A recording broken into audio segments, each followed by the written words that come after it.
ചെറുപുഴ കമ്പിപ്പാലത്തിന്റെ മരപ്പലകകൾ ഇളകി വീഴുന്നത് പതിവായി. കാലപ്പഴക്കത്താൽ ജീർണിച്ച പലകകൾ 2 വർഷം മുൻപാണ് മാറ്റി സ്ഥാപിച്ചത്.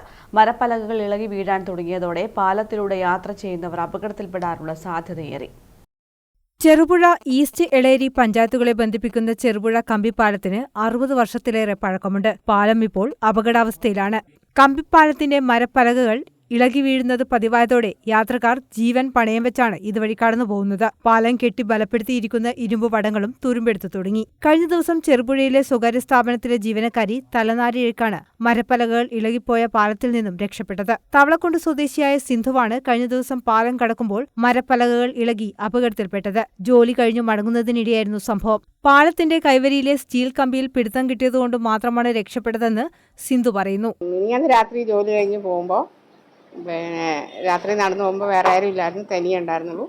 നടന്നു പോകുമ്പോൾ ഒന്ന് വഴി തന്നെ ആ പാലത്തിൻ്റെ പലക പൊട്ടി കാല് താഴേക്ക് പോയി. അതുകൊണ്ട് കാല് ചെറിയ പരിക്കുകളൊക്കെ പറ്റി, കുഴപ്പമില്ല.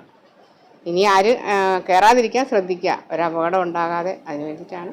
കാര്യങ്കോട് പുഴയ്ക്ക് കുറുകെയുള്ള ഈ കമ്പിപ്പാലത്തിന് സമാന്തരമായി 100 മീറ്റർ അകലെ റെഗുലേറ്റർ കം ബ്രിഡ്ജ് സ്ഥാപിച്ചതോടെ കമ്പിപ്പാലത്തിലൂടെ യാത്ര ചെയ്യുന്നവർ കുറഞ്ഞു. വളരെ കുറച്ചുപേർ മാത്രമാണ് ഇപ്പോൾ യാത്രയ്ക്കായി ഈ പാലം ഉപയോഗിക്കുന്നത്. ചെറുപുഴയിലെത്തുന്ന നിരവധി പേർ ഈ പാലം കാണാനും ഫോട്ടോ എടുക്കാനുമായി പാലത്തിൽ കയറാറുണ്ട്. റെഗുലേറ്റർ കം ബ്രിഡ്ജ് വന്നതോടെ കമ്പിപ്പാലം ഏറെക്കാലം അടച്ചിട്ടിരുന്നു. പിന്നീട് നാട്ടുകാരുടെ നിരന്തരമായ അഭ്യർത്ഥനയെ തുടർന്ന് അറ്റകുറ്റപ്പണി നടത്തി പാലം തുറന്നുകൊടുക്കുകയായിരുന്നു. പാലത്തിന്റെ മരപ്പലകകൾ മാറ്റിസ്ഥാപിച്ച് അപകടം ഒഴിവാക്കണമെന്നാണ് നാട്ടുകാർ ആവശ്യപ്പെടുന്നത്.